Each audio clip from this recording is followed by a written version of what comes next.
Somewhere in the world right now, at whatever hour this happens to be for you, someone is watching The Walking Dead. Not for the first time, and probably not with full attention. Maybe it's on a laptop propped up on a pillow, or running quietly on a television in the corner of a room that's slowly going dark. It's that kind of show, one that works as company, one that fills a room without demanding anything back. I've been thinking about why that is, actually, because there is something specific about The Walking Dead that makes it work in the background in a way that not every show manages. It isn't just that the pace can be slow. Some of the best television ever made is slow. I think it's more that the world is familiar now. After 15 years, after 11 seasons of the main series and 4 spin-offs and counting, the geography of this universe has become something you can navigate without concentrating. You know what a walker sounds like. You know what Georgia looks like in the show's palette of dusty greens and overcast skies. You know the rhythm of it, the way things tend to unfold. And there's something genuinely restful about that kind of familiarity. Not exciting exactly, just present. The way a place you've been to many times stops requiring any effort to understand. You don't need to read the map anymore. You just know which way to turn. Tonight, or this morning, or whatever it is for you, I want to walk through the whole thing. The entire story of The Walking Dead, from the very first frame of the very first episode, all the way through to where the spin-offs have taken us most recently. Rick Grimes waking up alone in a Georgia hospital, a little girl turning around on a deserted road, a farm in autumn, a prison, a man with an eye patch and a tank, a bridge over a river, a city hidden in Pennsylvania, France. I'm going to move through it chronologically, keeping pace with the actual story rather than skipping around, season by season, arc by arc, with enough detail that if you've seen all of it, it might bring moments back, and if you haven't seen some of it, it might paint the picture clearly enough. Each section of this is self-contained, which matters for what this video is for. If you drift off somewhere around the governor's second assault on the prison, that's completely fine. There's nothing you'll miss that renders the earlier parts meaningless. The story will still be here when you come back, or when you start again, or when you just let it run. One thing worth saying before we start, The Walking Dead is, underneath all of its walker killing and group dynamics and moral philosophy, a show about love. Stubborn, impractical, sometimes infuriating love. Parents for children, friends for friends, people for the idea that something worth building is still possible. That's what's underneath the whole thing, from episode 1 right through to the spin-offs airing now, and keeping that in mind makes the harder parts of the story a bit easier to sit with. If you're new here and you like what these videos do, a subscription genuinely helps the channel keep making them. It's right there if you'd like it. Now, let's start at the very beginning. The first image of The Walking Dead is a Georgia highway in the early morning. Empty. Cars pushed to the sides like they were cleared in a hurry and then abandoned. A police cruiser rolls slowly through the gap, and a man in a uniform gets out with a gas can because the cruiser has run dry. That man is Rick Grimes. And for about 90 seconds, the show says absolutely nothing about what's happened to the world. It just lets you look at it. The wrecked cars, the scavenged gas station up ahead, a handmade sign reading "No gas" hanging crookedly, flies, silence, and then a little girl in a nightgown and bunny slippers picks up a teddy bear from the ground, and Rick calls out to her and she turns around, and that's the end of the silence. There's a reason so many people remember that opening. It's not because it's the most shocking thing the show ever does. It isn't, not by a long way. It's because it earns the shock by making you comfortable first. You've had 90 seconds to assume this is just a quiet morning. The show uses that against you quite deliberately. We jump back a few weeks before whatever happened and meet Rick properly. He's a sheriff's deputy in a small Georgia county, and he's parked up with his partner Shane Walsh, eating fast food and talking about the differences between men and women in the way that two friends who've known each other a long time talk. Easy, slightly stupid, very familiar. Then there's a radio call, a high-speed pursuit, a spike strip laid across the road, and an overturned car, and a man who gets out shooting before Rick even has time to process it. Rick goes down. Bulletproof vest, but the second shot catches him in the side where the vest doesn't cover. He wakes up in a hospital room, alone, to wilted flowers, and dead machines, and a clock that has stopped. What follows? Rick navigating the hospital in his gown, pushing a gurney aside, following a flickering light down a dark hallway, toward a pair of doors someone has chained shut and spray-painted in black, his television, doing something with silence and space that most shows don't bother with. The chained doors, the hands reaching through the gap, the scrawl, "Don't open, dead inside." Rick stumbling backwards into the stairwell. The rows of wrapped bodies outside in the loading bay, arranged in the early morning light like something from a field hospital that ran out of time. He finds a bicycle in a park and a woman near it who has been reduced to a crawling half-body on the grass, and he rides away. There's a moment where he goes back to her. He crouches down, and you can see him working something out about this world and what's required of it. And then he leaves. Morgan Jones finds Rick passed out on a suburban street and takes him inside, into a neighbour's house that Morgan has fortified, with his young son Dwayne keeping watch. Morgan has been there since close to the beginning. He knows things Rick doesn't yet, and he shares them patiently. What the walkers are drawn to, how to move quietly, what the rules of this world seem to be. Dwayne sits in the corner with a baseball bat and watches Rick with the wary alertness of a child who has learned to be wary. One detail from these early episodes that I've always found affecting. Morgan can't bring himself to shoot his wife. She's been turned. She wanders the street outside each night. He sits at an upstairs window with a rifle, and she comes into the crosshairs, and each time he can't do it. It sets up something that runs through Morgan's entire arc across the series. This tension between what he knows has to be done and what love won't let him do. He becomes one of the show's most complicated, recurring figures because of it. Rick borrows a horse and rides into Atlanta, which the army had bombed in the early days, under the assumption that fire would contain things. It didn't. The city is overrun. Rick rides into the middle of a herd and the horse panics and throws him, and he crawls under a military tank in the streets and waits. A voice crackles through the tank's radio. Young, confident, a bit amused. "Hey, dumbass. Yeah, you in the tank. Cozy in there?" That's Glenn Rhee, a 20-something who had been delivering pizzas in Atlanta before everything ended, and who turned out to be extraordinarily good at moving through dangerous spaces quickly. He and Rick get out of the city together with a small group from the rooftop of a department store. Morales, T-Dog, Jacqui, Andrea, her sister Amy, and in the process, Rick retrieves a bag of guns he'd left in the street when the horse went down. There's also Daryl Dixon on that rooftop, loud, combative, already causing problems. When things go sideways with the Walker herd, Merle ends up handcuffed to a pipe on the roof, and the group has to leave without him. Rick gives the key to T-Dog, who drops it down a drain. It's the first in a long series of decisions Rick makes that he'll be second-guessed for. The group's camp is outside the city, on a wooded hillside, by a quarry. And arriving there, Rick finds his family.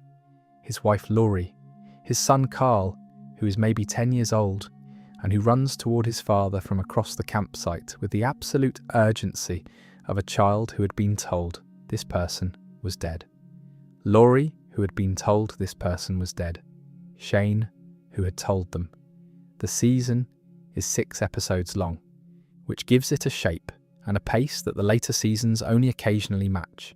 It feels like a complete thing. It ends with the Center for Disease Control, a single surviving scientist named Edwin Jenner, who's been working alone in an automated building that is about to run out of power, and a revelation. The infection isn't something you catch from a bite. Everyone already carries it. The bite just accelerates the timeline. When you die, however you die, you come back. Jenna whispers something to Rick before the group escapes the building. The audience doesn't hear it. Rick carries it through the next several seasons, and the CDC explodes behind them in the Georgia morning, and whatever world they were living in before that moment is well and truly gone. The Center for Disease Control, when the group finds it in the Season 1 finale, looks like a miracle. Automatic doors that still work, lights that come on when someone approaches, hallways that are clean. A scientist named Edwin Jenner, played by Noah Emmerich, who emerges from a decontamination shower and stares at them like he'd stopped believing people were out there. Jenner gives them things they haven't had in weeks: hot showers with water pressure, a full dinner with actual wine, beds that aren't sleeping bags on the ground. And watching the group respond to these things is quietly one of the most interesting parts of the episode, because you can see just how much has already been taken from them. The shower scene, where Daryl finds a room with functioning plumbing and just stands there, says more about what the world has cost everyone than any speech could. Jenner has been alone for a long time. He mentions his wife in the past tense, and there's a scan of a brain he's been studying that he calls TS19, Test Subject 19, and that he describes with the careful distance of a man who is barely holding himself together while maintaining scientific language. The scan shows what happens inside a human brain after the infection takes hold. The connections going dark. Then after a period, something flickering back on in the brainstem.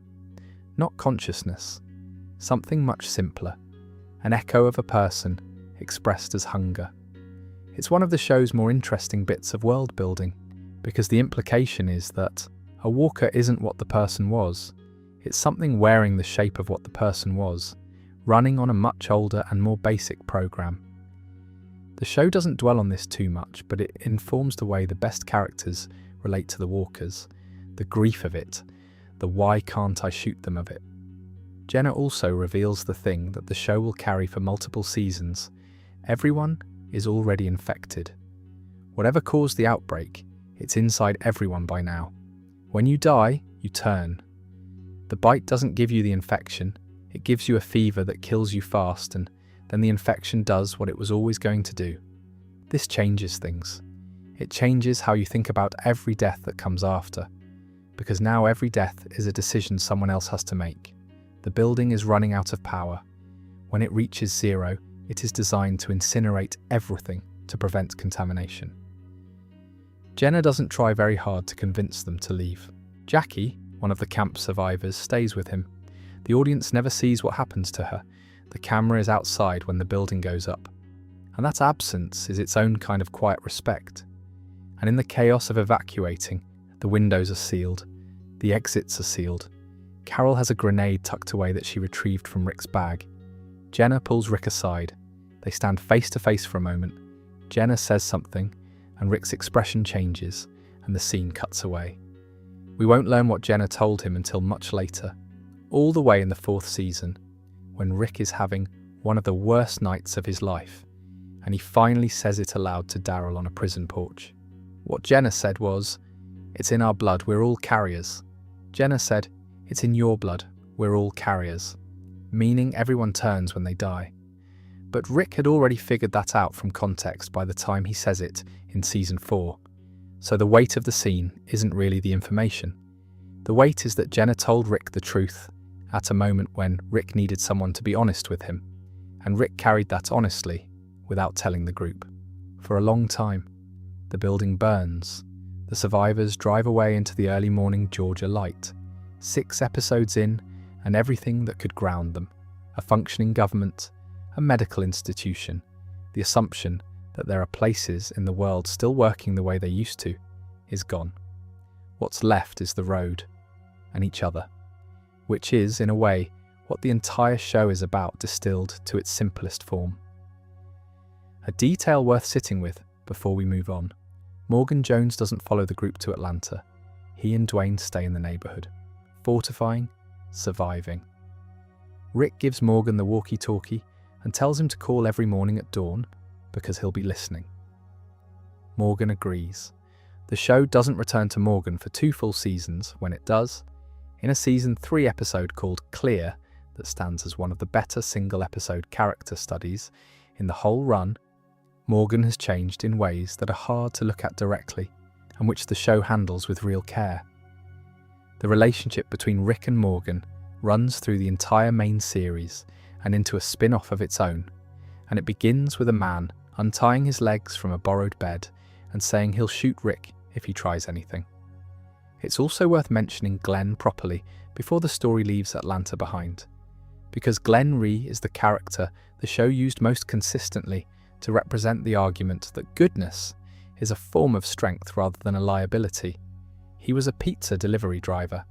He learned to run through cities because Atlanta's streets were his job. He is also, across 5 seasons, one of the most emotionally honest characters in the series, someone who loves openly, who is afraid and admits it, who makes moral choices without performing them. The show gave him a death that matched his life in the worst possible way. Undeserved, specific, and designed to be witnessed by the person he loved most. Before any of that, he's just the voice on a tank radio, and that voice is already completely itself.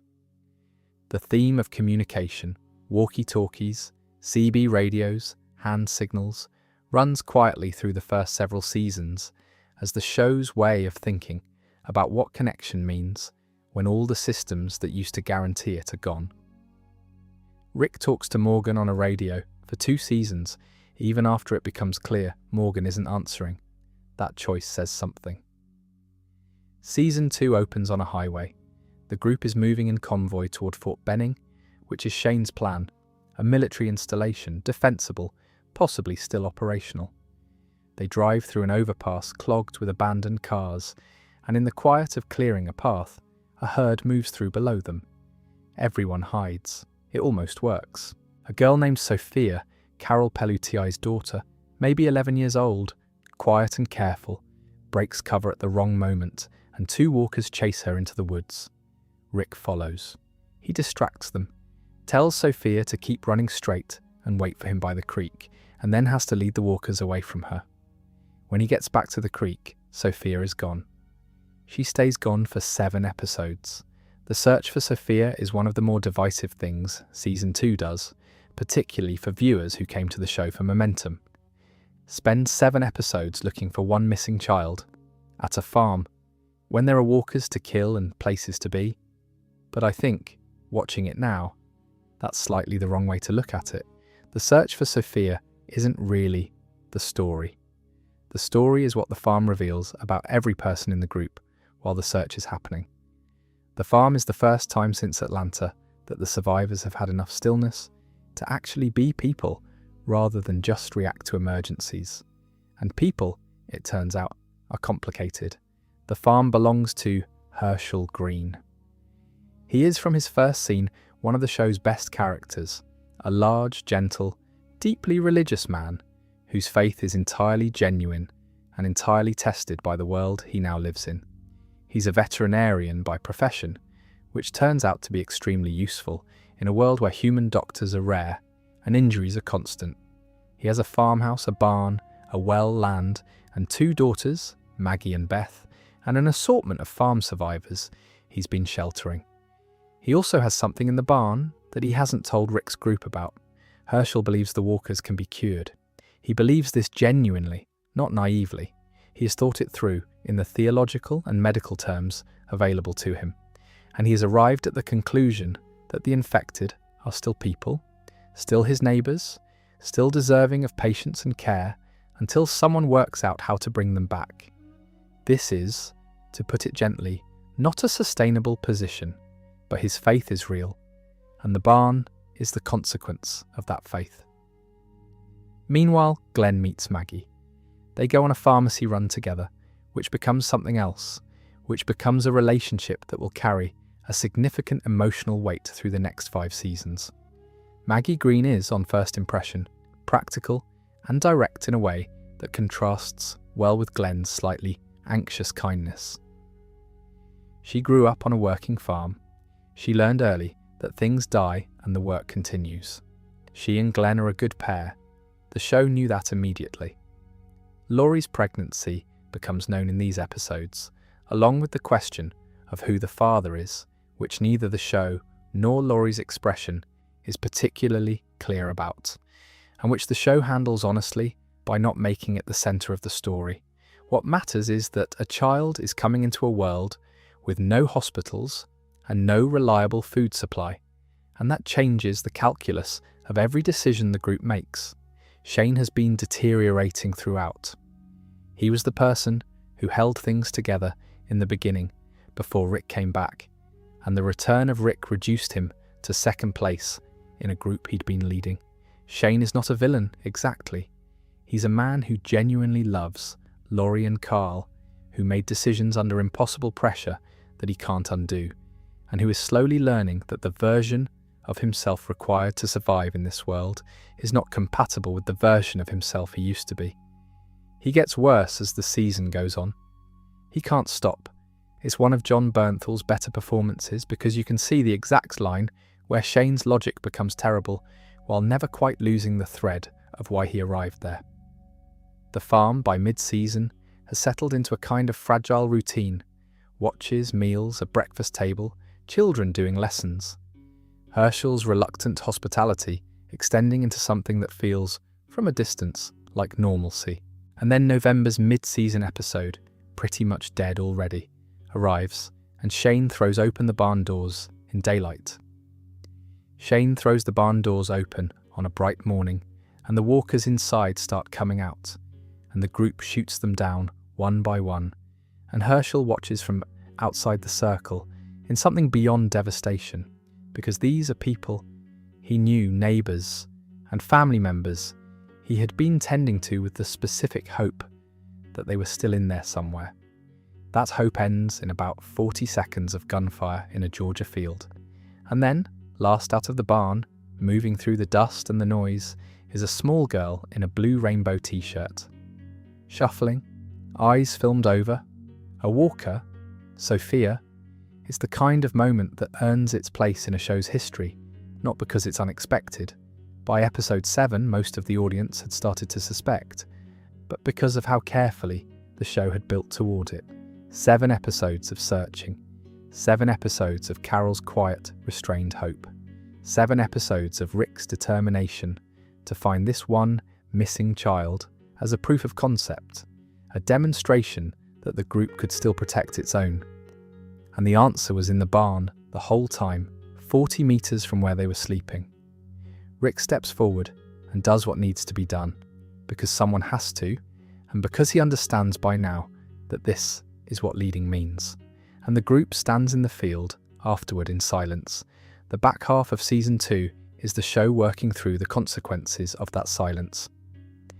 Dale Horvath, the oldest member of the group, the one who functions as its moral voice, who talks everyone into things against their own impulses, is mortally wounded in the field one night by a walker and then put down by Daryl, and the group loses its most consistent reminder that some things shouldn't be done even when they're expedient. It's Dale's absence that allows the Randall situation to unfold the way it does. Randall is a young man who was part of a hostile group, captured by Rick's people.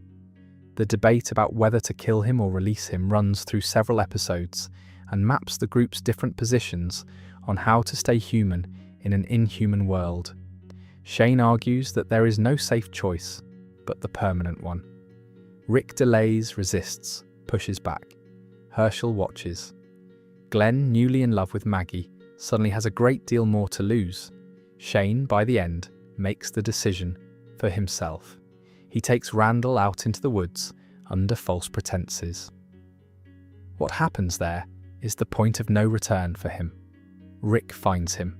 And what happens between Rick and Shane in a dark field is one of the season's most quietly devastating scenes, because Rick sees it coming and does it anyway, and Carl has to see all of it, and the show doesn't spare anyone from the consequences.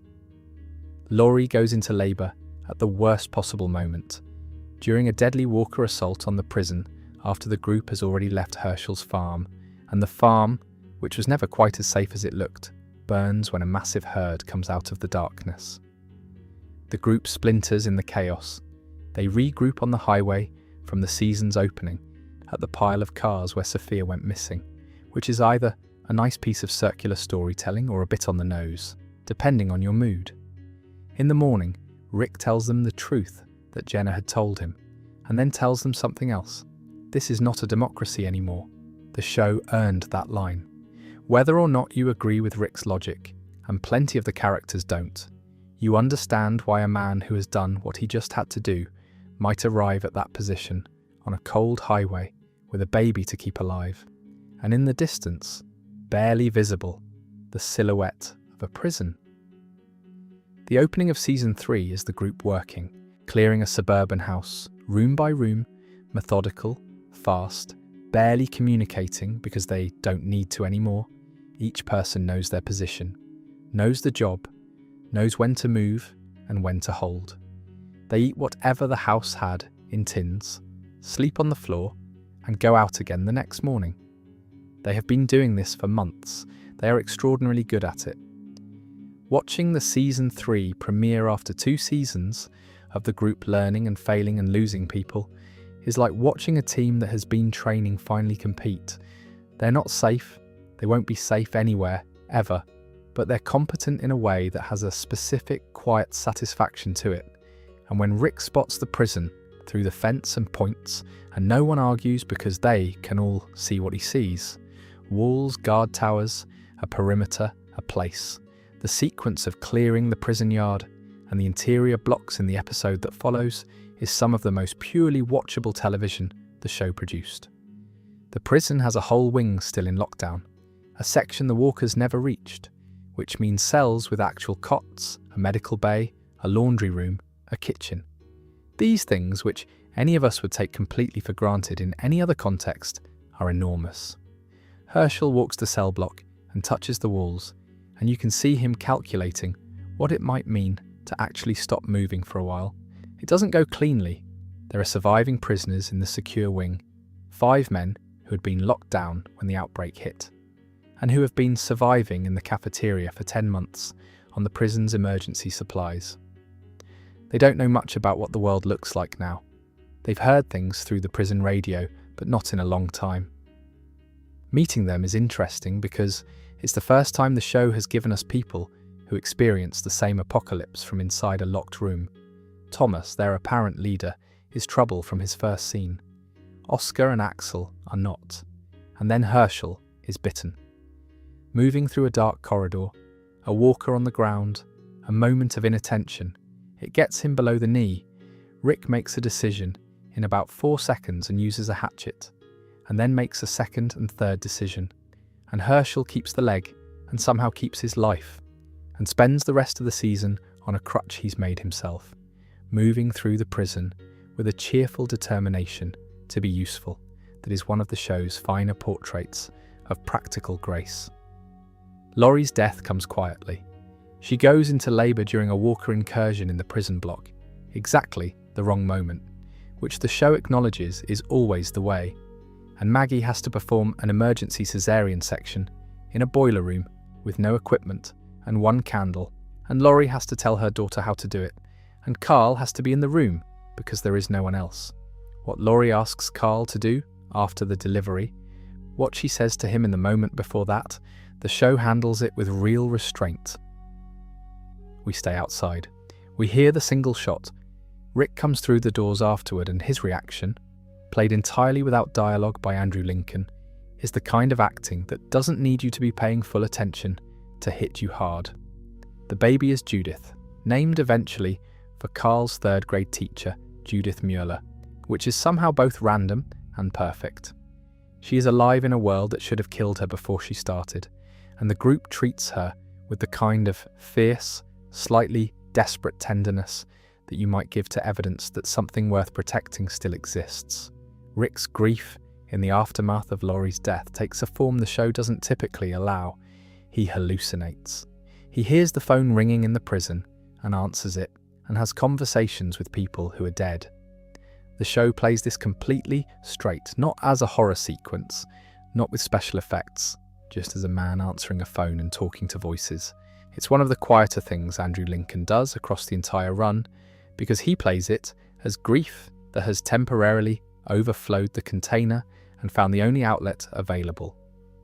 The prison as a community in Season 3 is worth spending a moment on, because it represents something the show returns to repeatedly as its central hope.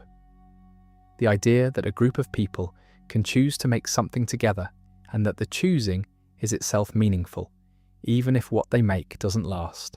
The tomato plants in the yard, Carol teaching the kids to use knives in the library and telling them it's story time, Daryl finding a motorcycle in the prison's workshop and fixing it because fixing things is one of the ways he knows how to love people. The small accumulating details of domesticity that the show places against the backdrop of a building that used to be a prison and is now the most home anyone in the group has had since the world ended. Michonne settles into the prison slowly. She has been alone, or functionally alone, since before Woodbury, and the show gives her a relationship with Carl and with Judith. She finds Judith's carrier in a burnt building and carries the baby for an episode while everyone assumes the worst, that opens up the character in ways that the katana and the silence couldn't. She and Rick develop a working trust that becomes something more significant, which the show is patient about across seasons 3 and 4. Not rushed, not announced, just gradually there. The season 3 episode Clear, in which Rick, Michonne and Carl make a run back to Rick's hometown to look for weapons and find Morgan, who has been alone in the town, clearing walkers and chalking the walls and building elaborate booby traps, is possibly the best episode of the middle seasons. It's a self-contained hour that functions as a check-in on the cost of solitude, the cost of clarity in a world with too much to process, and the specific texture of what Morgan's gone through alone. Lenny James plays Morgan in Clear as someone who has found a system that keeps him functional and who knows the system is not health. It's devastating and restrained and completely outside the prison storyline, but entirely connected to its themes. Woodbury, Georgia. Population somewhere around 70 people, clean streets, working generators, a market with goods arranged on tables, children playing in the afternoon, a place where someone has restored something close to normal life. And at the centre of it, a man named Philip Blake who calls himself the governor, and who is performing civility with the specific intensity of someone who knows that what's underneath it won't survive inspection. David Morrissey plays the governor as a man who is compartmentalised so completely that the compartments have started to become separate personalities. In conversation with his people, he's warm, considered, visionary. In the arena at night, where Woodbury's residents gather to watch staged fights between armed survivors and chained walkers, he's something else. In the back room of his apartment, where he keeps something that the audience learns about slowly, and that I'll leave appropriately ambiguous for anyone who hasn't seen it, he's something else still. Michonne and Andrea find Woodbury after the farm burns, and they've spent the winter moving together through the Georgia countryside. Andrea has been with the group since the quarry camp. Michonne is new.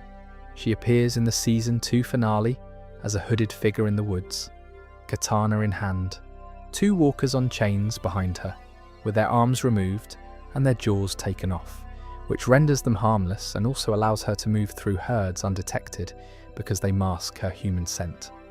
She says almost nothing for the first several episodes of season 3, and the show is correct to trust that the katana and the carriage and the 2 pet walkers say everything necessary.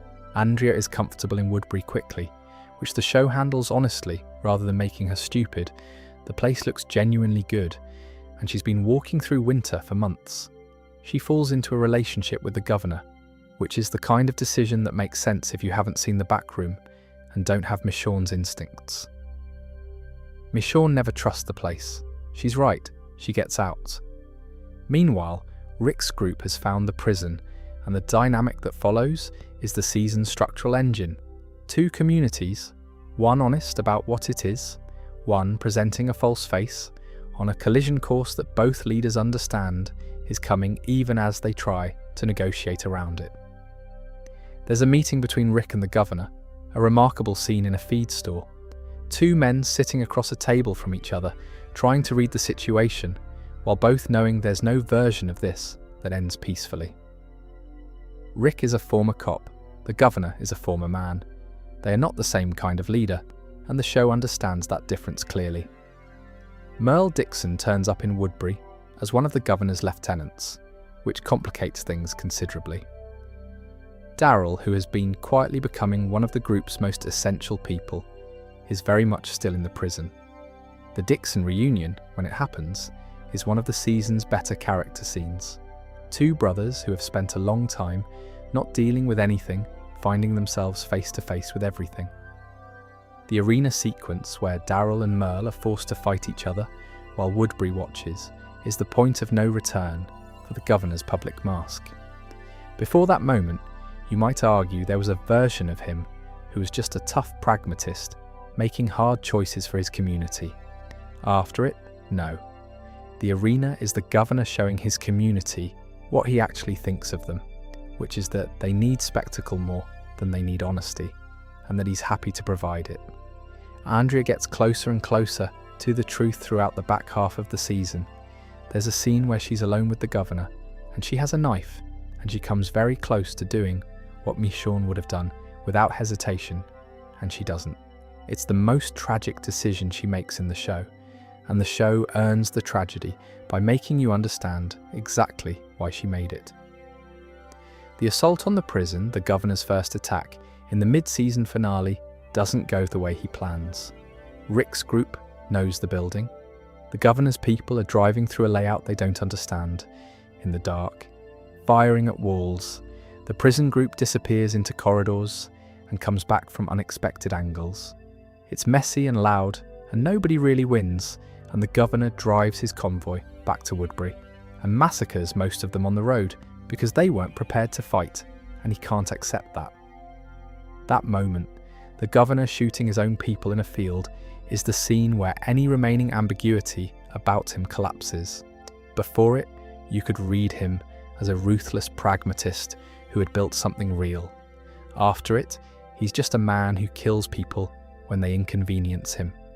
Merle's death deserves more attention than it usually gets in discussions of Season 3, because it's the kind of character moment that recontextualizes everything that came before it. Merle has been positioned since Episode 2 of Season 1 as someone beyond redemption, racist, violent, unreliable, actively cruel. He's been the show's designated not a good person, so reliably that what happens near the season's end reads almost as a twist. He goes out alone to take a shot at the governor. He draws walkers with his car stereo. He has a plan. He almost pulls it off, and he doesn't make it back. Daryl finds him afterward, and Michael Rooker and Norman Reedus play that scene with a rawness that catches you off guard if you'd written Merle off by Episode 3 of Season 1. Andrea dies in the finale in a dental chair, which sounds wrong, and is, in its way, genuinely hard to watch.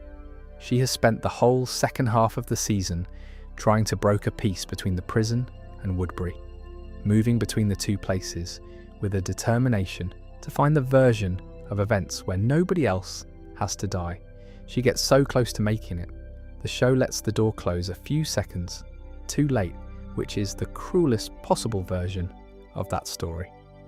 The final frame of Season 3 is Rick opening the prison gates to the Woodbury survivors. Elderly people, frightened people, people who had never held a weapon and who had been living behind walls because of everything the governor built.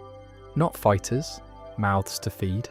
The camera pulls back and the group, already stretched across a big prison, gets bigger. Rick looks at them and nods. Season 3 ends there. Andrea's death is the one the show handles with the most painful specificity.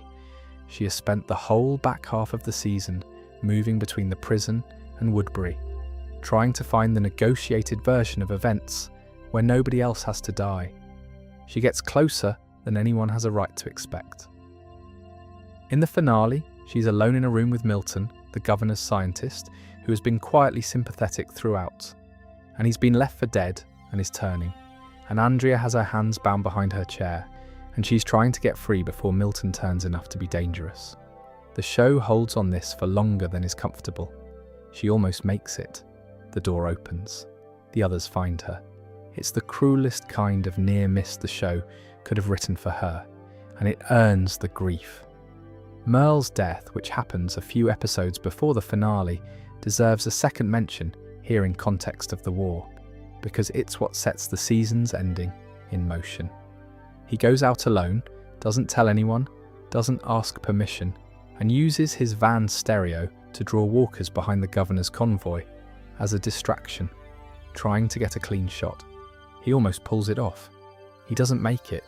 When Daryl finds him afterward, already turned, the scene is about 4 seconds long and entirely silent, aside from the sound of the crossbow. It's the show understanding exactly when not to talk. The governor's convoy massacre, shooting down his own people on the road after the failed assault, is the moment the season's moral architecture snaps into place. He wasn't a grey character with defensible logic. He was a man who killed his own community when they failed to perform adequately. The survivors who walk to the prison at the end of the finale are walking away from exactly that, towards something that, however damaged, chose them back. What I've always found interesting about that ending is how little it resembles triumph. The governor is alive and driving somewhere. The prison is damaged. They've taken on more people than they can easily protect. The thing they've won is the right to keep trying, which is about the most the show ever offers anybody. 18 months have passed when season 4 opens. The prison has become something. There's a garden in the yard, a library in what used to be a cell block, a council making decisions by discussion rather than by whoever's voice is loudest.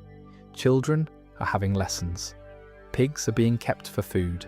Someone has planted tomatoes. Rick has put down the sheriff's revolver, literally and otherwise.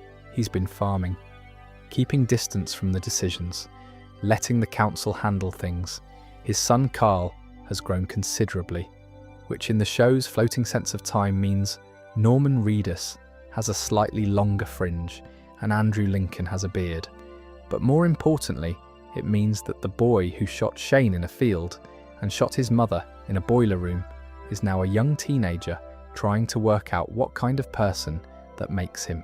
The tension between Rick's desire to protect Carl from the version of the world that Carl is already living in runs through the first half of the season.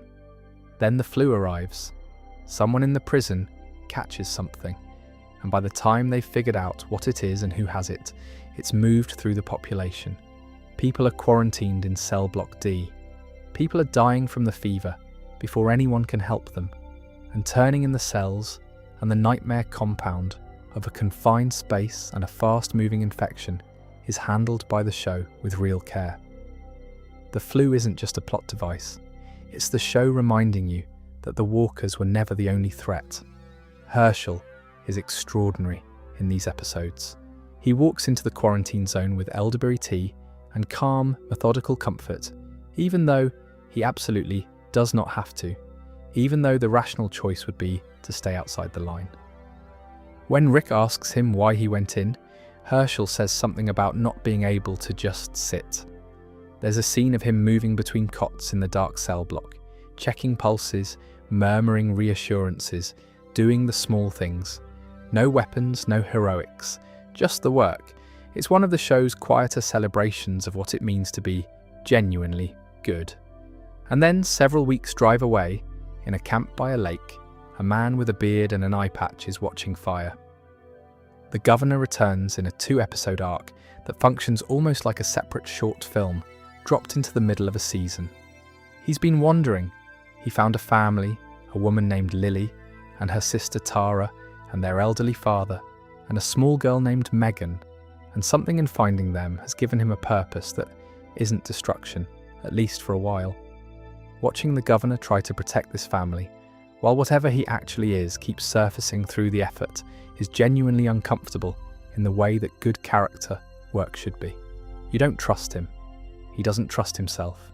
Megan trusts him completely, which is the cruelest element. He finds Martinez's camp. He maneuvers his way to leadership in 3 days flat because he's very good at that. And then the governor that Woodbury knew is back. And what follows is inevitable. The attack on the prison happens with a tank. The governor drives a tank through the prison fence. Herschel is the one who ends up outside. The governor uses him as leverage.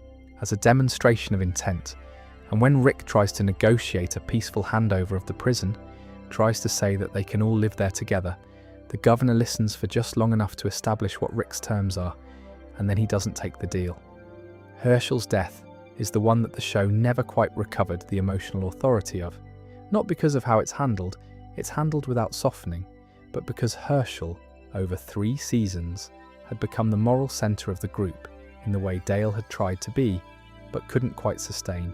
His death lands differently from the others because he was the best of them, and the show knew it, and it let him go anyway. The prison burns, the group shatters.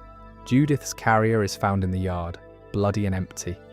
Rick and Carl stumble out through the back fence, holding each other up.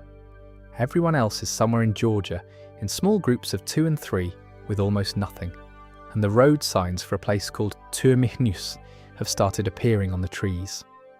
The back half of Season 4 does something genuinely unusual for a show with this many characters. It splits them into small groups, 2 or 3 people at most, and follows each one separately across several episodes, which means you spend a lot of time with characters you may not have paid careful attention to before, in situations that strip away the infrastructure of the group and ask who each person actually is when they're not surrounded by 20 others. Daryl and Beth get a storyline together that covers the most ground emotionally. Daryl at this point is still the person the show has slowly been building toward, someone who arrived as Merle's brother, positioned as disposable and probably untrustworthy, and has become the character many viewers would most want next to them in a crisis. Beth is Herschel's younger daughter, who the show had mostly kept in the background through seasons 2 and 3, sweet and gentle, and not given a lot to do. Together, in a house by a golf course, and then a moonshine shack in the woods, the 2 of them have a conversation about who they were before all this and who the world has made them since. Daryl burns the shack down at the end of it. There's something cathartic about it that the episode earns. Glenn, separated from Maggie, finds Tara, who had been in the governor's convoy at the prison and now has nowhere to go and a considerable amount of guilt. And they move together, joined later by Abraham Ford, a former army sergeant who's built like a piece of industrial equipment and who has a mission. He is escorting a mullet-haired man named Eugene to Washington, D.C., where Eugene claims to know what caused the outbreak and has the scientific knowledge to end it. Abraham has organised his whole survival around this mission. Rosita rounds out the 3. She's practical and direct and the most underused character in the show, which is a persistent problem. The Washington, D.C. plan gives the show a direction that it leans on for the rest of Season 5 and into Season 6, even as the ground shifts under it considerably. Rick and Carl and Michonne move together through the countryside in this half season with the specific dynamic of 2 parents and a teenager, which plays differently than any other combination the show puts together. Rick is badly injured and barely conscious for an episode. Carl has to manage the house they've found alone, which he does with the mixture of competence and poor decisions you'd expect from a boy who is 13 or 14 and has been through more than most adults. When Rick is recovered enough to talk, they have a conversation about what Carl saw at the prison, and Rick tells him he is not what he thinks he is. The show earned that scene by letting Carl be genuinely frightening for an episode first. On the road to Tourmignus, the signs keep appearing, handmade, weathered, pointing in the same direction. Those who arrive, survive. It's the right kind of hope for a group that has almost nothing, just specific enough to feel real, just vague enough to mean whatever you most need it to mean. Maggie, Sasha and Bob find the signs and follow them. So does Glenn's group, eventually. One by one in separate episodes, the scattered pieces of the prison group arrive at Tourmignus, which is a compound with a woman named Mary at the barbecue grill who offers them food and says, "You're among friends." Tyrese and Carol get an episode together in this half season that stands as some of the quieter character work in the whole run. They're travelling together with a baby Judith, who survived the prison attack, as it turned out, retrieved from the yard by Tyrese, and two of the girls from the prison, Lizzie and Mika. The episode is called The Grove, and it's the show doing something genuinely difficult, a contained moral tragedy in a farmhouse, told without raising its voice. Chad L. Coleman plays Tyrese's particular quality of painful gentleness across the season. He's a man built for violence who despises it, and the show was honest about what that costs. The episode is one people remember for a long time after they've forgotten the broader arc around it. Rick and Carl's episode in the abandoned house, the one where Rick is barely conscious on the sofa while Carl moves through rooms alone and then sits on a roof eating a massive can of pudding, is the show at its most confident about silence. Two characters, no walkers for most of the hour, just the specific texture of a boy who's trying to be angry at his father and can't quite sustain it. Carl writes in a notebook. He yells at his unconscious father. He drops his boot. The pudding scene is one of the show's quietly beloved images, a teenager sitting on a suburban roof in the apocalypse eating vanilla pudding with a spoon and looking out at nothing. There's a version of it that's funny and a version of it that's heartbreaking, and both are true simultaneously, which is the show at its best. Maggie's arc across the back half of season 4 is a character study in hope as a decision rather than a feeling. She doesn't know if Glenn is alive. She chooses to move toward the place they agreed to meet, Tuaminus, because the alternative is to stop moving, and stopping moving is a different kind of death. The show doesn't sentimentalize this. It plays it practically. Maggie writes messages in Walker blood on signs along the tracks, Glen Maggie Terminus, because if Glenn is out there and moving, he'll follow the signs. He does, and then the boxcar slams shut. The season 5 premiere is called No Sanctuary, and it's one of the show's more deliberately designed hours. Everything about it is constructed to answer the question the season 4 finale left hanging. What kind of people are Rick's group now? The answer comes quickly. Carol, who had been separated from the group and was driving toward Tuamichnus alone with Tyrese and baby Judith, sees the smoke from the burning boxcar and improvises. She coats herself in Walker guts, walks into a herd moving toward the compound, detonates a propane tank with a firework, and enters Tuaminus during the chaos. Alone, with a shotgun and a poncho. This is Carol's definitive episode. Season 1. Carol was a woman in an abusive marriage who barely spoke. Season 2. Carol was grieving and uncertain. Season 3. Carol learned things, made difficult choices, started becoming someone else. Season 4. Carol was exiled by Rick for making a decision about 2 infected people, and then she was the one who came back for the group at Tuaminus. And by season 5, she has become the person you most want next to you, and the person you'd most be afraid of crossing. The show did that quietly over years, in small steps. It's one of the better character evolutions in the whole run. Rick's group breaks out of the boxcar, and the Tuaminus compound falls in about 20 minutes of the episode. Gareth, the leader, survives. The cannibalism operation that Tuamichnus actually was becomes fully clear. The troughs in the back of the compound, the bones, the efficiency of it, and the show handles the reveal with restraint. It doesn't linger, it shows you enough. Father Gabriel Stokes appears. He is a priest who locked his congregation out of his church at the beginning of the outbreak, and listened to them die rather than risk his own safety. And he has been living with that ever since. Seth Gilliam plays Gabriel as a man still inside the moment, still hearing the sounds from outside the door, still rationalizing, still not able to explain himself to people who had been making desperate choices from day one and who do not have a lot of patience for his particular kind of guilt. He becomes a genuinely important character later in the run. Season 5 Gabriel is mostly just the man who can't stop apologizing for the thing he won't admit directly. Beth's arc in Season 5 takes her to Grady Memorial Hospital in Atlanta, a hospital commandeered by the police and operating under a system built on exchange. The officers bring in survivors, patch them up, and the survivors work off their debt indefinitely. The debt accumulates faster than it can be repaid. It is debt slavery dressed in the language of rescue, administered by people who have convinced themselves that what they're running is civilization. Dawn Lerner, the officer in charge, is the show's more interesting study in institutional corruption.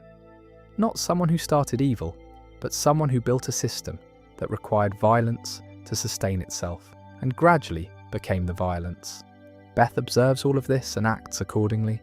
She spends most of her time at Grady doing what the show has trained her to do across 4 seasons, paying attention, learning who people are underneath what they're performing.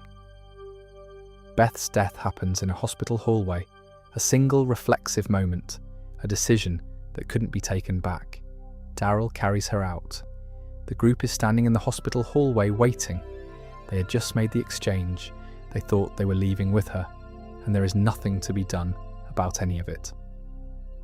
Emily Kinney played Beth with enough consistency across 4 seasons that the loss hits harder than the character's screen time might suggest. The show knew what it had built. The group pushes on. Washington, D.C. is still the plan. Abraham is still driving north. Eugene confesses somewhere in Virginia, in the rain, next to a broken-down fire truck. The group has been walking for days. They're almost out of water. Abraham has been pushing everyone forward on the strength of his conviction that Eugene's mission is real, that there is a way to end all of this, that driving to Washington and getting Eugene inside whatever remains of the government's scientific apparatus will fix the world. Abraham has arranged his survival completely around this belief. Without it, he doesn't know what he's for. Eugene tells them he made it up. He isn't a scientist. He knows nothing about the outbreak. He lied because he was scared, and because the lie gave him Abraham, and Abraham kept him alive. The punch Abraham throws in response is one of the more physically committed moments in a show, with no shortage of violence, because it's not about anger exactly. It's about a man whose entire structure of meaning just collapsed in a Virginia rainstorm. The group sits in the road for a while, and then they get up and keep moving, because there isn't anything else to do. They find a barn. A herd passes around it in the night, and Maggie and Daryl and the others hold the doors shut from inside, while the barn shakes and the walkers press against the wood from outside, and the camera goes wide in the morning, and the herd is gone, and the snow has settled, and they're still there. It's a quiet, hopeful image, and the show earns it. Aaron appears.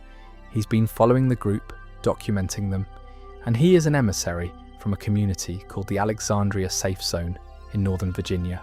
Actual houses behind actual walls, a solar power grid, a water system that works, a doctor, a dentist, a government of sorts.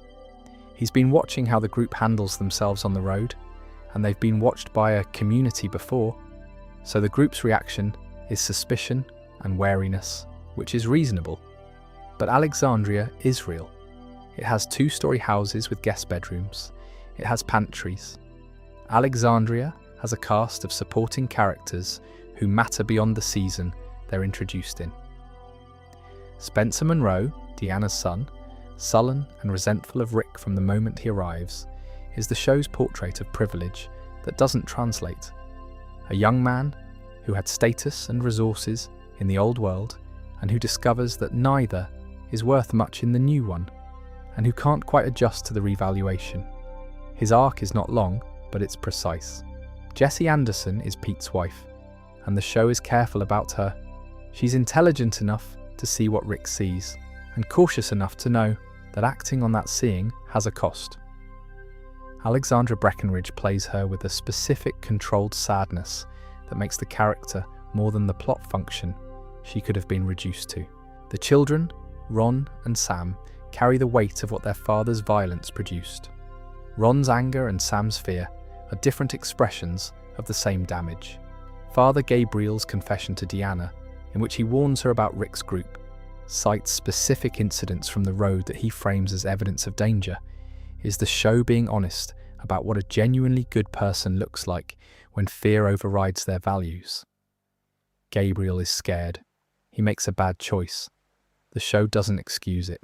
It does allow him to live with it and attempt, gradually, to become the person the choice revealed he wasn't yet. Tyru Chambler, who'd been with the governor at the prison and had moved through Abraham's group and several other configurations since, settles into Alexandria as one of the show's more reliably warm presences.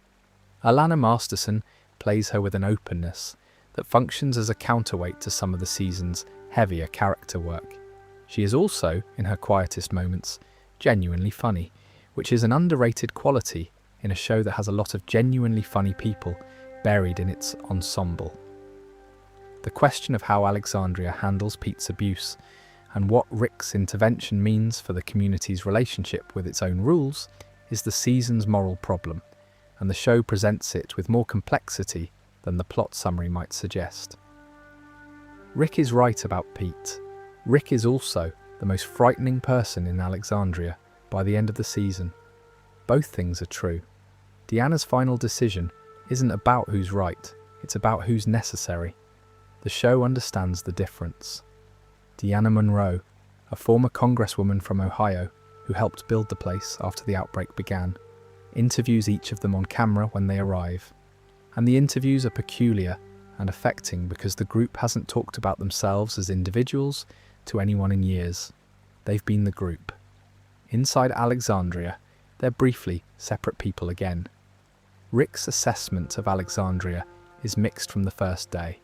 The walls are good, but the people inside them have been too safe for too long. They haven't had to learn what the road teaches.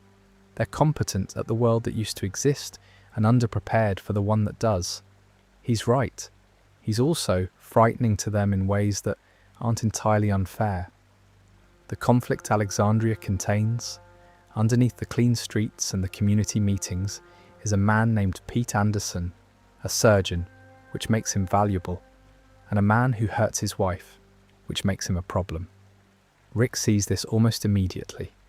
How to handle it inside a community with its own laws and its own sense of itself is the season's actual ethical question.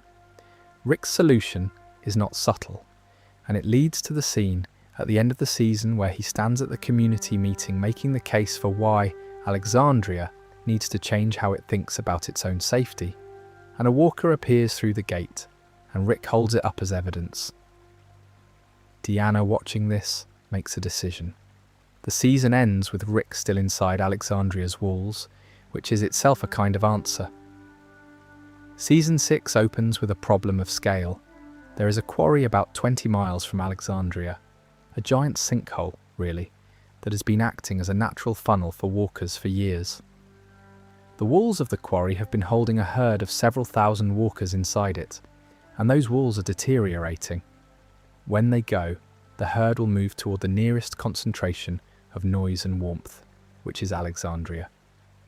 Rick's plan for the quarry is audacious and technically interesting. Use trucks to open one end of the quarry carefully, channel the herd out in a controlled direction away from Alexandria, and drive it, literally drive it, in vehicles, flanking it onto a predetermined route that leads away from any settlement. It requires everyone to hold their position and their nerve for hours. The show structures the premiere as a controlled operation, going progressively less controlled, which is satisfying in the same way the prison clearing in Season 3 was satisfying. These people know what they're doing. Then the wolves attack Alexandria.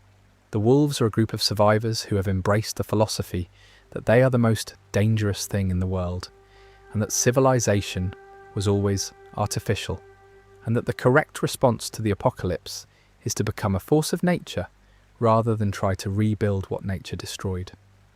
They are not interesting as a sustained antagonist. They function better as a shock, a sudden violence dropped into the season's logistical opener. But their attack on Alexandria, while most of the experienced fighters are out with the herd, gives the show an episode centered almost entirely on Morgan and Carol, which is one of the more interesting character pairings the season finds. Morgan has a philosophy he's developed over the course of his arc since Season 1, that all life is precious. He means it.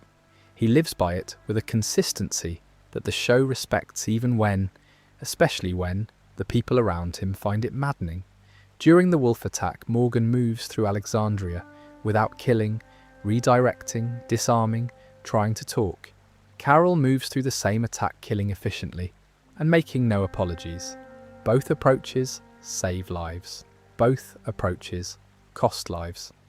The show is asking quietly and without insisting on an answer, which of them is right? This question is more interesting than most of the season's other arguments, because the show never quite resolves it. Morgan's philosophy has a cost that eventually becomes undeniable. Carol's has a cost she carries privately. Neither of them becomes the other, and by the time the season ends, they are still themselves. Glenn's situation in the season's midpoint, separated from the group during a run gone wrong, pinned under Nicholas on a dumpster while walkers cover every inch of ground below, produced one of the more genuinely heated fan debates the show generated in its later seasons. The camera angle is ambiguous. The show ran an episode without his name in the credits. Several weeks passed before a reveal. Regardless of where you stand on that particular narrative choice, the sequence itself is technically impressive. The dumpster, the pile of bodies, the narrow gap between them and the ground, and it commits to its own logic more fully than the show sometimes manages. Abraham and Sasha's relationship develops across season 6 in the background of everything else, which is where the show puts its best secondary character work. Abraham is grieving a version of himself, the soldier who had a mission, the man who had a reason to keep going that wasn't just survival instinct. With the Washington mission gone, he's reconfiguring, working out who he is without a purpose, handed down from outside. Sasha understands this because she's doing a version of the same thing after losing Bob and Tyrese in the seasons before. Michael Kudlitz and Sonequa Martin Green play the dynamic with a quietness that the show doesn't always make room for. Their scenes together across season 6 are small and unhurried and worth paying attention to. Morgan's philosophy of non-violence gets its fullest examination in season 6's Here's Not Here, a standalone episode placed in the middle of the season that steps out of the ongoing story entirely to show you where Morgan came from, the farm where he learned what he learned, the man named Eastman who taught it to him. John Carroll Lynch plays Eastman as one of the better one-episode characters the show produced, a forensic psychiatrist who'd been surviving alone on a farm with a goat and a philosophy, and who chose deliberately to extend that philosophy to a violent stranger who broke into his property. The episode is 90 minutes long. The show aired it in the middle of a tense ongoing story. It trusts the audience to follow it there and come back, which is the kind of trust that characterized the show's better seasons and the best of its later seasons when it remembered how. The season's midpoint, the dumpster sequence, Glenn under Nicholas in the alley, the weeks without his name in the credits, produced one of the show's more acrimonious fan conversations. Some found it cynical, some found it brave, some felt manipulated and said so loudly. The show had built Glenn carefully for 6 seasons as the character who survived things he shouldn't survive because he was careful and lucky and good. And the question of whether luck had finally run out was genuinely uncertain enough that the argument was worth having. The resolution answered it clearly enough. What you make of the argument in between says something about what you watch the show to feel. The season finale structure, the group stopped on the road, then the next road, then the next, until they are surrounded and kneeling in the dark, is one of the more formally effective things the show built in its middle period.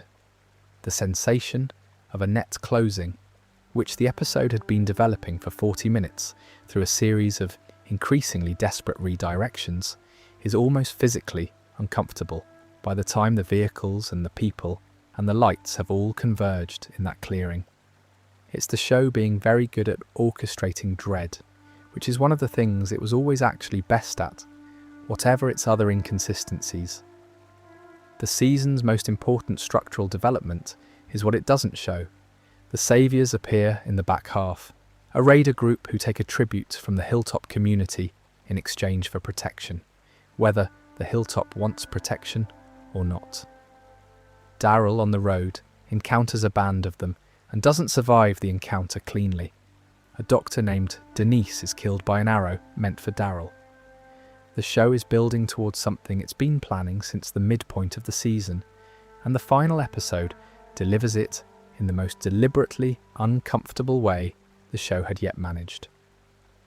The group attempting to transport Maggie, pregnant and unwell, to the Hilltop's doctor is stopped on the road, then stopped on the next road, then stopped again and again, each time by more saviours, each time cut off from the direction they were trying to go, until they are surrounded in a clearing, lights in every direction, kneeling in the dirt in a line. A man steps out of an RV with a barbed wire baseball bat named Lucille. He gives a speech. It's very long, deliberately, because the show needs everyone on their knees long enough for the weight of it to land. His name is Negan, and the season ends after the bat comes down, on a disorienting first-person shot from Negan's victim as the screen goes bloody and then black. The Season 7 premiere answers the question from 7 months earlier, and it does so in the show's most extended and deliberately uncomfortable opening. Jeffrey Dean Morgan plays Negan as a man who understands performance, who knows that what he does in the first hour of meeting someone new determines every hour that follows. He is methodical, he is cheerful, he seems to be enjoying himself enormously, which is the thing that makes him genuinely frightening, because joy in that context is a statement about power. Glenn and Abraham die. Glenn first with an extra moment added, almost as a refusal to let the audience look away. The show commits to it fully and offers no softening. Abraham dies with a characteristic bluntness that is somehow entirely in character. The bat comes down twice in the opening minutes of the season, and the rest of the hour follows Rick through a dissociation from reality. Negan takes him on a drive to demonstrate absolute control that Andrew Lincoln plays without dialogue for long stretches. When Rick returns to the group, he tells them they're going to give Negan whatever he wants. The group on their knees in the dirt in the early morning looks at Rick and agrees. Living under Negan for the next several episodes is the show doing something structurally brave. It commits to depicting what subjugation actually looks like, rather than cutting away from it quickly. The saviours arrive at Alexandria, take what they want, leave what they don't, and Rick thanks them. This is hard to watch, that's the point. The sanctuary, Negan's compound, runs on a points system. Almost everything can be earned or traded under the points system. Negan has wives who chose that arrangement because the alternative was points labour. Dwight enforces Negan's rules with the specific energy of a man who has done things that can't be undone and is now too far in to leave. Jeffrey Dean Morgan and Austin Emilio play the dynamic between Negan and Dwight as a study in how power operates on people who serve it. Negan doesn't need to be cruel to Dwight, specifically because Dwight is already punishing himself more efficiently than Negan ever could. The Kingdom appears in Season 7, which is the most deliberately theatrical of the show's communities. Ezekiel is its leader, a man who keeps a tiger named Shiva and speaks in a heightened, slightly Renaissance fair cadence that is, as Carol discovers, entirely constructed. Before the apocalypse, he was a zookeeper, a perfectly ordinary man who understood, when things fell apart, that his community needed a king, and who became one. The tiger is CGI. Shiva is primarily a CGI creation, augmented with animatronics and performance stand-ins that the show commits to completely and wisely, because half committing to a CGI tiger would have been considerably more embarrassing. The Hilltop has Maggie and Sasha, and Gregory, who runs the community as its appointed leader, with the specific energy of a man who is well suited to managing people in a world with rules, and is catastrophically unsuited to managing people in a world without them. Gregory is one of the show's more quietly astute observations about bureaucratic personality, a survivor whose survival skills are all administrative. Building toward all-out war takes the entire back half of Season 7 and into Season 8. The three communities, Alexandria, the kingdom, the hilltop, forming a coalition. Weapons caches. Oceanside, a community of women on the coast who have their own weapons and their own grief about the saviours, and who take a lot of persuading. Carl making a solo trip to the sanctuary to try to kill Negun, and discovering that Negun finds him interesting rather than threatening, which is one of the season's stranger and better character scenes. Carl's bite happens late in the war arc. He was helping a newcomer, a man named Sudik, who was collecting the dead, a practice based in Islamic tradition that Carl had talked to him about, and he got bitten doing it, and he didn't tell anyone for a while, because the show understood that the value in Carl's death was not the shock of the bite, but the hours before the group knew. When Rick and Michonne find out, in a sewer, in the night, with the Saviour's final offensive happening around them, the scene is the show at its most quietly devastating, because Carl is coherent and calm, and has letters for people, and has clearly spent his last hours thinking carefully about what he needed to say. He asks Rick to find a way to peace, not to win, to peace. Carl has become the thing Rick was trying to protect him from becoming, and then died before his father saw it completed. That's the particular sadness of it. Eugene's arc in seasons 7 and 8 is the show doing something it doesn't always do well, using a character's worst qualities to produce a genuinely interesting moral situation. Eugene joins the Saviours. He tells them his real name.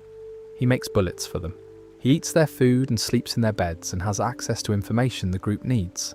And the question of whether this is genuine collaboration or extraordinarily committed long-game deception runs through most of the war arc. Josh McDermott plays both possibilities simultaneously, which is the correct choice, because the honest answer is probably that Eugene himself doesn't entirely know until a specific moment in Season 8 when he has to decide, and does. Daryl's time in the sanctuary is brief by narrative measure, and much longer experientially. The Saviours hold him in a room with a bucket and the same can of dog food, every meal and music playing at maximum volume through the night to prevent sleep, and the show handles this with its characteristic restraint. It shows you just enough to understand what's happening, and then moves the camera elsewhere. Daryl escapes. The escape costs something. He arrives at the kingdom in the kind of physical state that makes Ezekiel's tiger look briefly like a reasonable comfort. The kingdom's entry into the war is delayed. Ezekiel doesn't want to fight, genuinely. His whole system, the whole performance of royalty and the tiger and the speech patterns, is built on the principle that if you give people something to believe in, they will survive in ways they wouldn't otherwise. Going to war dismantles belief.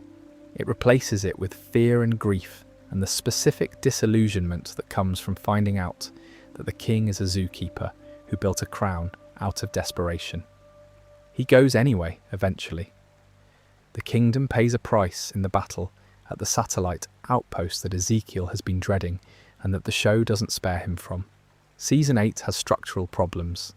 There are episodes that feel like they're running time rather than developing story, and the escalation of the war arc loses momentum across the middle of the season when it should be building it.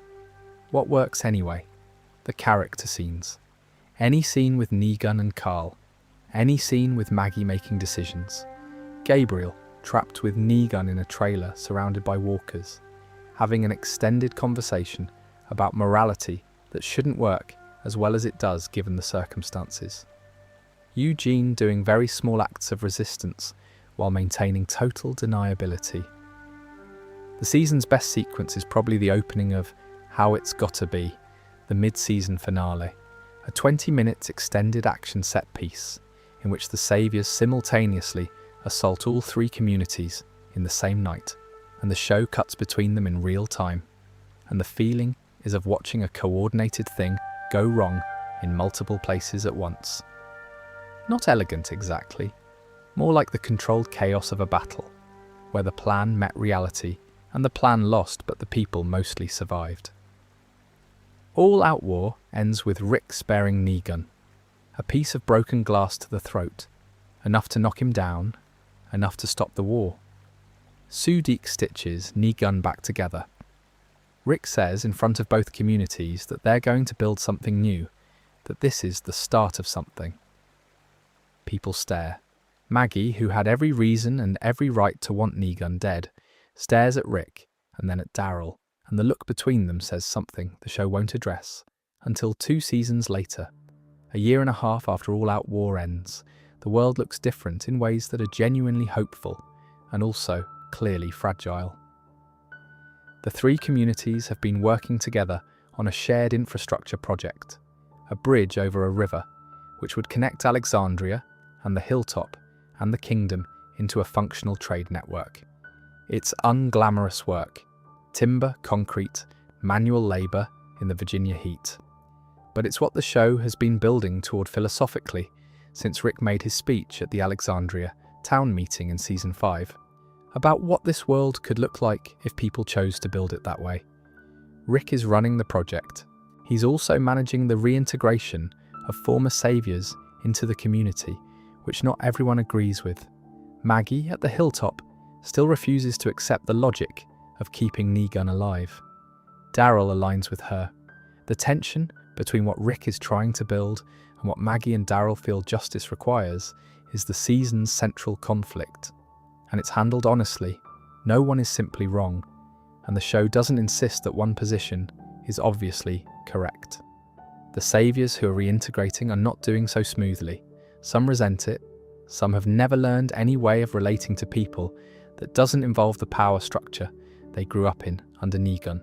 A man named Justin picks a fight, and the fragile piece starts to unravel.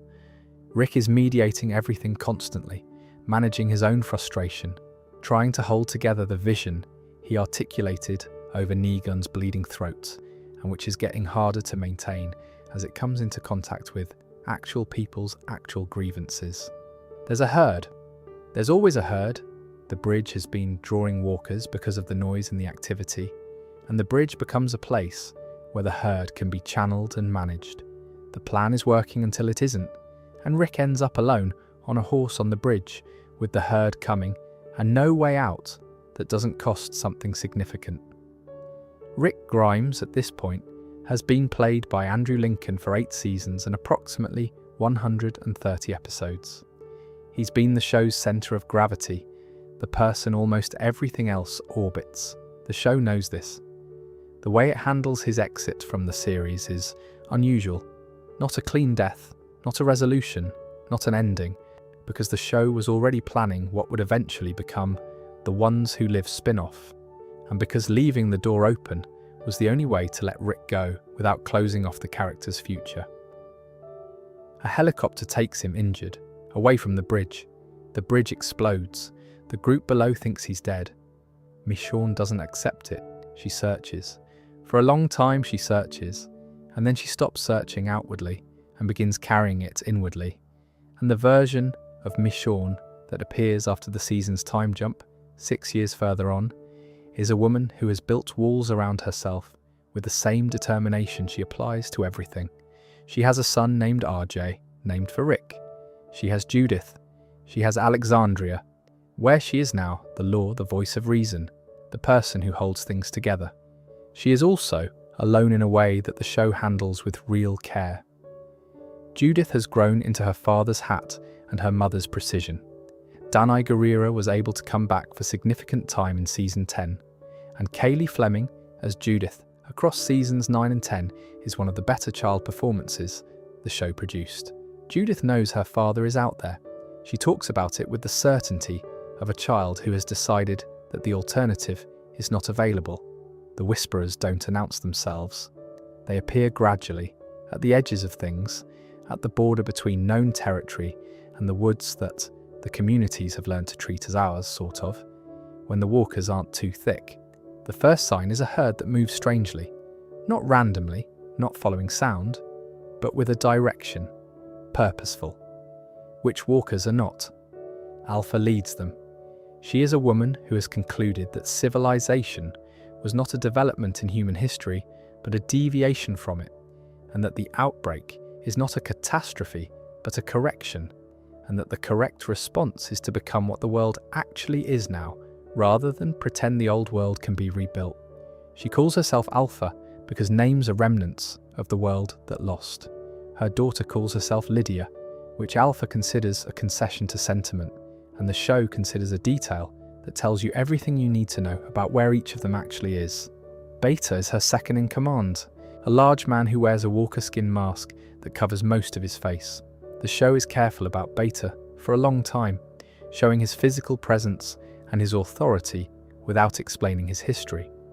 Ryan Hurst plays him with a stillness that reads as either profound calm or profound emptiness depending on the scene. The Whisperers wear walker skins and move in herds because they've discovered that the walkers follow warmth and sound and don't investigate what smells like themselves. It's extraordinarily practical and extraordinarily disturbing, and the show's production design team deserves something for the work on the suits. They needed to look handmade, they needed to look functional, and they needed to look horrifying in a different register from the walkers themselves. They managed all three. The line of heads is the end of the first arc of the Whisperer storyline, and it's the show finding the emotional register of genuine grief rather than shock. 10 characters on spikes marking the boundary of Alpha's territory, including people the audience has been watching for multiple seasons. Henry, Enid, Tara. The sequence where Daryl and the others find them and begin to understand what they're looking at is one of the quieter devastations of the later seasons, because it doesn't score the moment heavily or cut away, it just shows you. The Whisperer War that follows across Season 10 is the show at its most sustained in the final seasons. It has a clear enemy, clear stakes, and a thematic through line about what it means to choose to be human when being human is the harder option. Alpha's herd is the season's most impressive logistical concept. She's been using the Whisperers to manage a mega herd of tens of thousands of walkers that she can direct like a weapon. It's been moving through the region for months. The communities have been fighting and surviving without knowing the largest threat was something Alpha was holding in reserve. Negan infiltrating the Whisperers is the most surprising narrative move the show makes in the later seasons because it requires the audience to hold two incompatible versions of Negan simultaneously. The man who murdered Glenn with a bat 4 seasons ago, and the man who has been in a cell in Alexandria for 6 years, and who now appears to be making genuine choices that align with the group's interests. Jeffrey Dean Morgan plays both, plays the version Negan performs for Alpha, and the version he actually is underneath, with enough subtlety that neither reading cancels the other. Alpha's death. The Season 10 structure is worth sitting with a bit, because it's the most ambitious thing the later seasons attempted. The main threat, Alpha's megaherd, and the question of what it takes to stop it, isn't resolved in a single arc. Instead, the season builds toward it through a series of episodes that each function as their own contained story while adding to the larger picture. There's an episode set almost entirely in darkness, in a cave, underground, with the group trapped and the walkers above them and below them, that manages to be genuinely claustrophobic in ways that a television budget shouldn't support but does. There's an episode structured as parallel phone calls, both of which are impossible in different ways, that serves as the season's emotional centre rather than its action peak. Connie is among the people lost in the cave. Her sister Kelly spends the better part of a season searching and not finding her, which the show is honest about in the way it's sometimes honest about what loss actually looks like. Not resolved, not answered, just present, running underneath everything else. Connie is deaf, and the show incorporated her deafness into her character's competence, rather than treating it as a limitation. Lauren Ridloff played her with an alertness that makes sense given the specific way she experiences danger. And her storyline with Daryl across Season 10 was one of the more understated, will they won't they situations the show ran.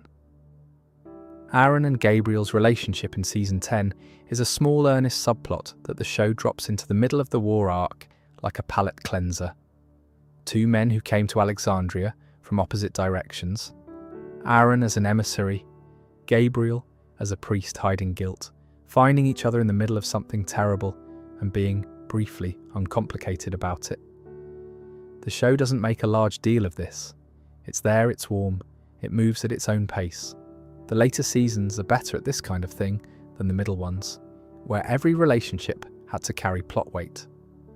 Negan's arc across season 10 is the most surprising thing the show does in its final 3 seasons, because it commits to ambiguity in a way the show sometimes avoids. He's inside the Whisperers. He's doing things that look like collaboration, and might be resistance and might be both, simultaneously. Jeffrey Dean Morgan plays the inside of the Whisperer camp as a man performing for an audience of 1, Alpha, while also genuinely responding to something in what she's built, because Negan has always had more insight into power structures than almost anyone else, and the Whisperers are a power structure unlike any he's encountered. The scene between Negan and Alpha in the woods, the one that ends her, is the show earning a payoff. It's been building since the end of season 8, and it works because neither character is simply what they look like on the surface. Beta's final walk, the season ends with the Whisperers gone, and the community's battered, and a coalition that has survived something that should have destroyed them. Carol standing in the ruins of what the war cost, Daryl looking north, Connie still missing after the cave collapse. The show preparing for its final chapter. The Commonwealth is the largest and most sophisticated community the show introduces, which means it arrives in the final season with the specific weight of a question the whole series has been building toward. What happens when you find something that looks, from a distance, like the world that used to exist? It is a city, a real city, inside walls with organised districts and a class structure and a symphony orchestra that performs in a concert hall and a stadium and a newspaper and something resembling a government. There are ice cream shops. There is a school with actual curriculum. People wear colour-coded uniforms that tell you at a glance what role you occupy in the system, which is either efficient or immediately ominous depending on your read of it, and which the show allows to be both simultaneously. Pamela Milton runs it. Her family, the Miltons, were wealthy and politically connected before the outbreak, and the Commonwealth reflects those values precisely, or rather, the version of those values that survives when you remove the social contract that held them accountable. Pamela is not corrupt in the obvious way. She genuinely believes in what the Commonwealth is. She believes in order and continuity and the preservation of the institutions her family had invested in. She is also the kind of leader who does not look at the people at the bottom of her system very carefully, because looking carefully at the bottom is destabilizing, and she has learned over her lifetime that stability matters more than clarity. Lance Hornsby is her deputy, and he is the show's most interesting portrayal of bureaucratic ambition in its final run. Josh Hamilton plays Hornsby as a man who has correctly identified that the systems Pamela trusts can be used by whoever operates them, and who has been quietly using them for his own ends while maintaining the appearance of complete institutional loyalty. He's not doing anything Pamela's system wasn't designed to allow. That's exactly the problem. Eugene's trial is the season's most formally interesting sequence. Eugene Porter, who spent 5 seasons being extraordinarily irritating and cowardly in ways that somehow never quite lost the audience's affection, has been charged with murder in the Commonwealth.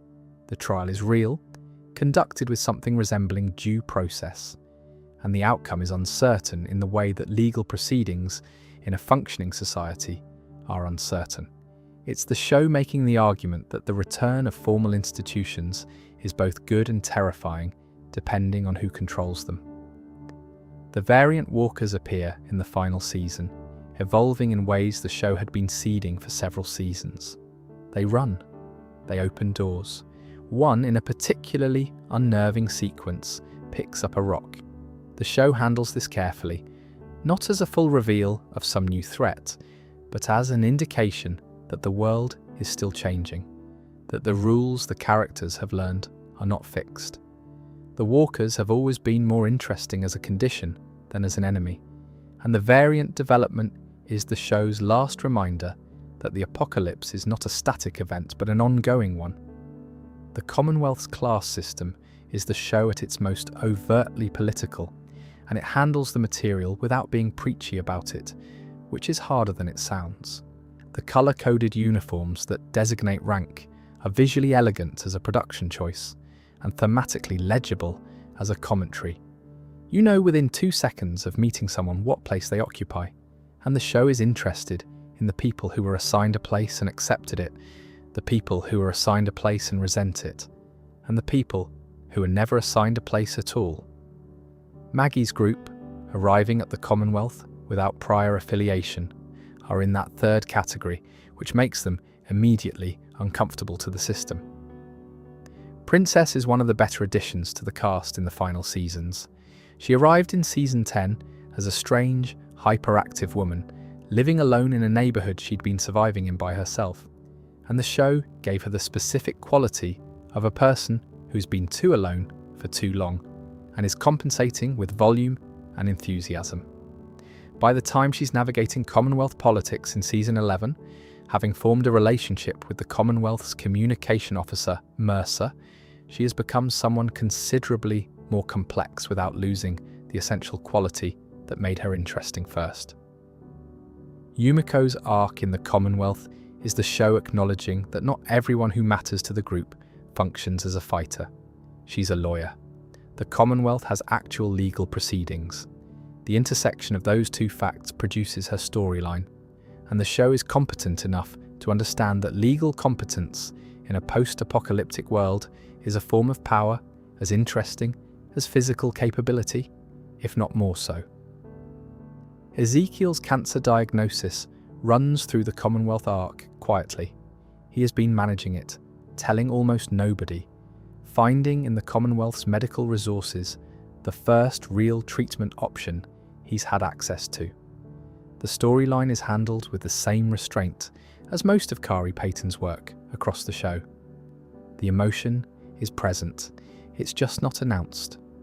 His relationship with Mercer, built on the specific solidarity of two men who are both performing versions of authority they built because the situation required it, is one of the season's warmer connections.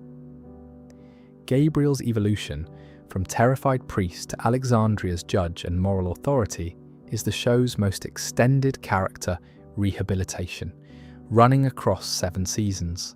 The man who locked his congregation out has become the man who makes the hardest calls in situations where making a call is the only option. The show doesn't present this as resolution. It presents it as what surviving your worst choice looks like. If you don't let it destroy you, you become, over time, someone who earns the right to stand where you couldn't stand before. The rebellion against Pamela builds across the back half of season 11 with the specific energy of a story that knows it needs to end, which is not always a comfortable thing to watch, but which serves the characters reasonably well. Daryl's arc through the final season has him moving through Commonwealth politics with the determined confusion of a man who is very good at surviving physical threats and genuinely bewildered by institutional ones. He's right to be. Where everyone lands, Maggie building still, Negan and Annie in a quiet somewhere, Carol finally given something approaching rest, Judith in a hospital bed, recovering, watched by her family, Daryl on a bike at a crossroads, heading somewhere new, the Commonwealth's walls opening, the dead walking through, and then the dead managed, and people coming back through those walls. The show ends with people still in the world, still trying, still choosing to make something of it. It's the ending the show is always pointing toward. Not triumphant, not catastrophic, just ongoing. Several years after the Commonwealth, the world has reorganized again into smaller federations and independent settlements, and Majiri is running the Hilltop, a new hilltop, relocated after the fire, with her son, Herschel. Herschel Jr. is a teenager now, named for his grandfather, and he carries some of his grandfather's stillness and some of Glenn's determination and some of the specific wariness of a child who grew up hearing stories about the man his father's killer became. Then Herschel is taken. A man called the Crow Hat finds the hilltop, overpowers it, takes grain, and takes a hostage. The Crow Hat is one of Negun's original saviours, someone who served under him in the years before Alexandria, and who has carried Negun's philosophy forward into a new context with the specific fervour of a disciple who missed the original's capacity for restraint. He uses the saviour's whistle. Maggie hears it and knows immediately who she's dealing with and where she needs to go. Negun is in a motel in New Jersey doing a kind of informal pest control work, clearing walker infestations for communities in exchange for room and board. He's been living quietly, or as quietly as Negun can manage, under a wanted notice from the New Babylon Federation, which is the region's governing authority and which has charged him with murder. Jeffrey Dean Morgan plays this version of Negun with a specific tiredness that sits underneath the still there charisma. He's not redeemed, he's not performing redemption, he's just older. He has a girl with him, Ginny, a mute teenager whom he adopted after her father died, which tells you something about Negun that the show has the wisdom not to explain too directly. Maggie and Negun going to Manhattan together is the premise of the spin-off, and the city is its true main character. Manhattan has been overrun and partially flooded, the lower streets 6 feet deep in water in some places, the buildings draped in vines and moss. Hundreds of thousands of walkers are packed into the streets, moving in the vast, slow currents of an enormous herd. The production design is extraordinary. There are sequences on elevated walkways and inside flooded subway stations, and across rooftops connected by makeshift bridges, and the show found a visual language for recognizable location completely transformed, that it sustains consistently across the season. Lauren Cohan and Jeffrey Dean Morgan have had nearly a decade to develop what it means to be in scenes together as Maggie and Negun, and Dead City uses that accumulated weight thoughtfully. These two people do not trust each other. They cannot trust each other, given everything. But they have established, across the main series, something like a working relationship built on mutual competence and mutual understanding of what the other person is capable of, and that's actually more useful in Manhattan than trust would be. The Crow Hat is genuinely unnerving as a villain, more so than Negun at his most theatrical, because the Crow Hat has no performing for the crowd quality. He isn't building anything, he's expressing something. His whistling is the show's most effective piece of villain shorthand since the Whisperers first appeared. The Dharma, the figure ultimately behind the Crow Hat's operation in Manhattan, is the season's final reveal, a woman running what amounts to a fiefdom in the highest floors of the city's towers, while the walkers control the streets below. The season ends with Herschel retrieved, Negun in a complicated position that the second season addresses, and Maggie and the Crow Hat in a confrontation that costs more than she planned. Manhattan will be back. The show has more story to tell there. Daryl washes ashore on the coast of France. He doesn't know how he got there exactly. The show reveals this in pieces across the season, and the full picture involves a boat and a storm, and the kind of bad decision that Daryl has been making and surviving since season 1. He's on a beach in Normandy with a boat hook and a bag of supplies, and no French, and the world around him is simultaneously familiar. Walkers are walkers, the rules are the same, and completely different. The signs are in another language. The communities have their own history with the outbreak, and there is something very wrong with the dead in France that isn't wrong with the dead back home. The burners are the show's most visually interesting walker variant. They carry a mutation that makes their blood acidic. Contact with it burns skin, contact with a bite. From one doesn't just infect, it burns. The effect is practical and horrifying and means that the standard walker fighting techniques require adjustment, which Daryl learns in his first hour in France through direct and painful contact. He wraps his arms, he changes how he moves, he adapts, which is what Daryl has always done. Isabel finds him in the countryside.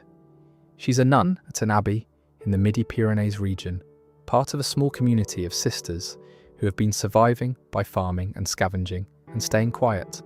Clémence Poésy plays Isabel with a restraint that earns its moments.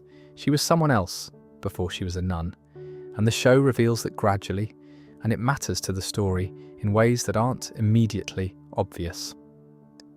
Her relationship with Daryl begins as wary and becomes something more complicated as the season progresses.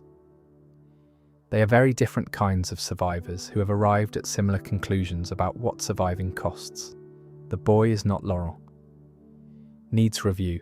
He's about 9 years old and he lives at the Abbey, and he is the reason the Union of Hope, the season's primary antagonistic organisation, wants to find the Abbé. Laurent was born under circumstances that should have killed him, and didn't, and the Union of Hope is a group that has built a theology around that fact and around the idea that some people are chosen by the outbreak to lead humanity through it.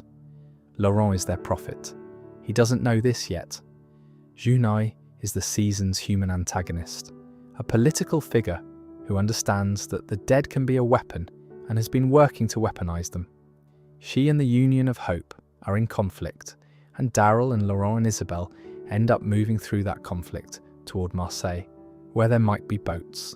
Norman Reedus carries the show on the strength of 12 seasons of Daryl Dixon. The character has been built so thoroughly that he doesn't need to do much explicitly. Daryl's reactions to Laurent, who he slowly becomes protective of without quite meaning to, are some of the most affecting parts of the season, because Daryl with children has always been one of the show's more reliable emotional frequencies. He was good with Judith, he was good with Henry. The instinct toward protection is not something he performs. Carol arrives in season 1 in the episode Tell It to the Frogs. The choice to title a season of Daryl Dixon after Carol is the show's acknowledgement that their friendship is the emotional centre of the American half of the universe at this point. Melissa McBride and Norman Reedus have 20 years of developed shorthand between their characters, and the scenes where Carol and Daryl finally share the screen again in a completely unfamiliar setting. France, of all places, which neither of them could have mapped in their most surreal Grimes-era nightmare, have a warmth and a slight absurdity that the show leans into happily. Carol is there partly because of Daryl and partly because of her own reasons, which the season develops separately, and which involve the choices she made after the Whisperer War and what she's still carrying from them. She and Daryl in France together is not how either of them expected this phase of their lives to look. No notes, Philadelphia, or what's left of it, or what's been built on top of what's left of it. The Civic Republic, a city of roughly 200,000 people living inside walls that are not on any publicly known map. The CRM protects it. The CRM is a military organisation that operates outside the city's civilian knowledge, that makes decisions the city is not told about, and that has been doing so for long enough that the decisions have compounded into something that cannot be easily corrected from the outside. Rick has been there for years. He arrived by helicopter after the bridge explosion. The CRM found him, injured, on the riverbank, and took him and brought him to the Civic Republic as a consignee. A consignee is a term the city uses for people the CRM collects from the world outside who have value and who are being evaluated for citizenship. In practice, it means you're inside the walls, you're safe, you're fed, and you cannot leave. Rick has tried to leave 5 times. The last attempt cost him his hand. The show opens on Rick not quite managing to go through with ending things in his apartment, looking out over the city he cannot leave, thinking about the people he cannot reach. What follows is not a flashback, it's the entire story of how Rick survived in the Civic Republic for years and what he was and wasn't willing to become. Andrew Lincoln and the show's production team built this version of Rick carefully. A man who has not given up and who has not given in, but who is running out of ways to do either. Lieutenant Colonel Okafor takes him under his protection, not out of softness, but out of recognition. Okafor is a man who changed sides once before, at enormous cost, because he believed the institution he was serving had become something other than what it claimed to be, and he sees in Rick and in Pearl Thorne two people who might help him change the CRM from inside. Okafor is played by Terry O'Quinn with the specific energy of a man who is very certain and very tired, which is exactly right.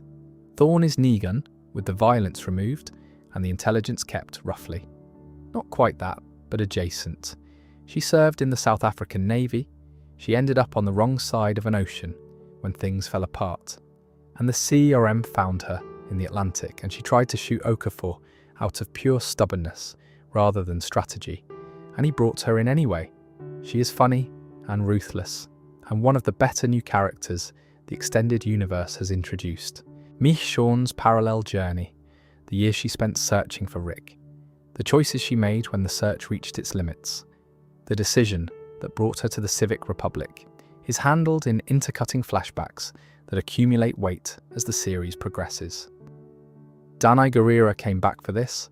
The series was built partly around giving Michonne and Rick the ending their story deserved, which the main series could not provide, and it fulfills that obligation. Their reunion, when it happens, takes place in a parking garage. It does not go smoothly. The Civic Republic security has made smooth reunions impossible, but the scene is everything the show needed it to be after 9 years of separation in the narrative. And for the audience, the writing doesn't try to do too much with it. It trusts what's been built, what Rick and Michonne decide to do about the CRM, and what it costs them and what it means for the city and the world the Civic Republic is protecting is the season's second half. They learn things about what the CRM has done. They make a choice about what that knowledge requires of them. The choice is in keeping with who they both are, which is the only kind of ending that works for characters you've spent this much time with. The specifics of what Rick has been building toward inside the sea are deserve a bit more space, because the show does something structurally clever that takes a while to understand. Rick's years of failed escapes and accumulated small acts of resistance haven't been wasted. They've been a form of intelligence gathering. He knows the tunnels. He knows who has access to what. He knows the gap between what Beale believes the CRM is and what it actually does when he isn't watching. The season's second half uses that knowledge deliberately. Pearl Thorne's arc is the more surprising of the two. CRM storylines because she is introduced as an obstacle, the person who will report Rick if he steps wrong, the person who has made peace with staying, and reveals herself as something considerably more complicated.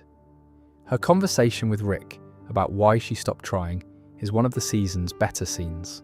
A woman who looked at the math and made a decision, and who knows that making that decision was a kind of self-preservation, and who isn't entirely sure it was the right kind. She didn't give up out of cowardice. She gave up because the alternative seemed likely to produce nothing but her own death. The show asks whether that's wisdom or defeat without insisting on an answer.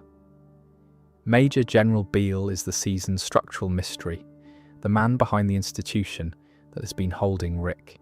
Terry O'Quinn and Andrew Lincoln share a bench scene in the middle of the season that is one of the more quietly charged pieces of acting the show produced in its extended universe period. Two men watching a city from across water, talking about survival and sacrifice, both aware that the other one is not what he appears to be, and neither one committing to that knowledge. Beale asks Rick a question he says he doesn't expect to be answered honestly. Rick gives him an answer that is true in a specific way that allows it to also be a lie. No notes. Michonne's journey to the Civic Republic follows a path that the show keeps partially in silhouette until the right moment. She's been out there. She's been searching. She's made choices. She's kept going. The years of it are visible in the way Danai Gurira plays her in the flashback sequences. Less of the controlled precision of the Alexandria-era Michonne, more of the survival mode adaptability of the character from the very beginning of her arc in Season 3. She is still herself. She has just been carrying a very long time, and it shows. The ending is not triumphant in the way finales often reach for. It's more personal than that. Two people who found each other, lost each other, and refused to stop trying until the refusing itself became a form of living. The world is still what it is, but they are in it together, and the show has always understood that this is the only kind of victory that actually means anything. We are the ones who live. The final line. Spoken simply, not announced. It's the show's answer to the question of what it means to survive long enough and hard enough and with enough love that you arrive somewhere that counts. Before we move on, if you are enjoying this, please consider subscribing. It helps the channel tremendously. That's the whole thing, more or less. An enormous amount of story, give or take. More than 200 episodes across the main series and the spin-offs currently airing, with more still to come. It's an enormous amount of television, and I've barely scratched the surface of any of it. There are entire seasons worth of characters and scenes and small, carefully written moments that I haven't been able to mention because there's only so much time, and because some things you need to experience rather than be told about. What I find interesting when I step back from the whole run of it is how consistent the show's deepest interest has been, from episode 1 all the way through to the most recent spin-off episode. It has always been about the same thing. It's not about the walkers. The walkers are the condition, not the story. It's about what people do with each other when the structures that used to organise them are gone. What they build, what they protect, what they can't let go of. Herschel walking into the quarantine block with elderberry tea when he didn't have to. Carol in a poncho in a Harglen on a walkie-talkie while Rick was in a tank. One of the first voices Rick heard in the New World. In the New World, Daryl sitting with a kid who needed someone to sit with them. Michonne riding through fog. Rick standing at a river's edge, arms raised. The specifics are what stay with you. Not the theme, not the message, not the 11 seasons of mythology. The specific moments, the specific faces. The things people said to each other in dark rooms and on cold highways and in the middle of terrible decisions that turned out somehow to have been worth making. That's what the show built over 15 years.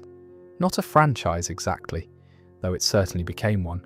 Something more like a collection of moments that people carry around with them, that they find themselves thinking about at odd times, that they come back to when they want to be somewhere they know. If you've been listening all the way through, I hope some of it felt familiar, and if you drifted off somewhere around the hilltop in Season 8, and this is the first thing you're hearing in a while, that's exactly what this was for. The story will be here whenever you want to come back to it. The Walking Dead as a phrase appears in the show's universe as a description that's been applied to the living. Rather, it says a version of it in Season 5, sign of it early. The idea that people who are surviving in the way the group is surviving, losing things constantly, carrying loss forward into the next situation without being able to put it down, are themselves a kind of walking dead. The show is, at one level, an argument against that reading. It keeps showing you people who have every reason to be hollow, continuing to be, stubbornly and against the odds, full of something. Daryl's loyalty, Carol's reinvention, Michonne's precision applied equally to Walker's and to her children's education, Glenn's fundamental optimism right up to the last moment of his life, Maggie building a school, Judith in her father's hat, growing up into his values in a world he can't see. The show ran for as long as it did and is still running in its spin-off forms. That's an extraordinary amount of story for any fictional universe to sustain. It didn't all work. Some of it worked brilliantly. The parts that worked because the people making it understood that the walkers were never the point. The living were always the point. One more thing worth saying. The Walking Dead produced an unusually large number of characters who are remembered not for a single dramatic moment but for what they were across time. Herschel isn't remembered for the way he died, or not only for that. He's remembered for every quiet scene across 3 seasons where he was just being himself, decent, patient, clear-eyed about what things cost. That's the kind of character work that accumulates rather than announces, and it's rarer than it should be. The show did that with a lot of people. It did it enough times that all that time later, when you hear the opening theme, that specific guitar note, the one that sounds like a southern morning, like something beginning, there's a weight behind it that's not just nostalgia. It's the weight of all that accumulated time, all those people, all those roads between somewhere and somewhere else. Rest well.